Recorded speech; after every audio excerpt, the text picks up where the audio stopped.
प्राचीन भारत के सबसे प्रसिद्ध गणितज्ञों में से एक आर्यभट्ट गुप्त युग के दौरान रहे और उन्होंने खगोल विज्ञान, गणित और त्रिकोणमिति के क्षेत्र में महत्वपूर्ण योगदान दिया।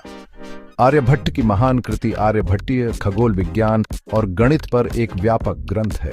इस काम में उन्होंने अभूतपूर्व अवधारणाओं को प्रस्तुत किया, जिसमें सूर्य और चंद्र ग्रहणों की व्याख्या, पाई की गणना 4 डेसिमल स्थानों तक और शून्य की अवधारणा का विकास शामिल है।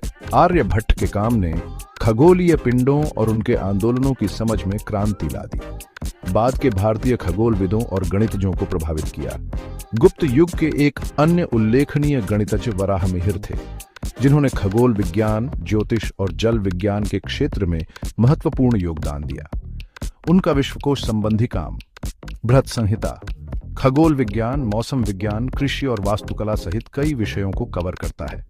वराहमिहिर का काम गुप्त काल के दौरान मौजूद वैज्ञानिक ज्ञान के उन्नत स्तर को प्रदर्शित करता है। डेसिमल प्रणाली का आविष्कार, जो दुनिया के लिए प्राचीन भारत के सबसे महत्वपूर्ण योगदानों में से एक है, को अक्सर गुप्त युग के लिए जिम्मेदार ठहराया जाता है। यह क्रांतिकारी प्रणाली, जो 10 को अपने आधार के रूप में उपयोग करती है और स्थान मूल्य संकेतन को नियोजित करती है, ने गणितीय गणनाओं को सरल बनाया और बीजगणित और गणित की अन्य शाखाओं के विकास की नींव रखी। भाग 5, शिक्षा का शिखर, नालंदा और उससे आगे।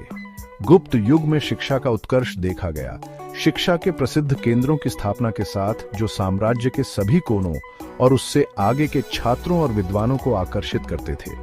गुप्त काल के दौरान स्थापित नालंदा विश्वविद्यालय प्राचीन भारत के सबसे प्रतिष्ठित विश्वविद्यालयों में से एक के रूप में उभरा, जो चीन, कोरिया और तिब्बत तक के छात्रों को आकर्षित करता था। नालंदा विश्वविद्यालय बौद्ध अध्ययन का एक प्रसिद्ध केंद्र था, जो दर्शन, तर्क, व्याकरण, खगोल विज्ञान और चिकित्सा सहित कई तरह के विषयों की पेशकश करता था। विश्वविद्यालय में एक विशाल पुस्तकालय था, जिसमें विभिन्न विषयों पर हजारों पांडुलिपियां थीं और उस समय के कुछ सबसे प्रतिभाशाली दिमागों को आकर्षित करता था।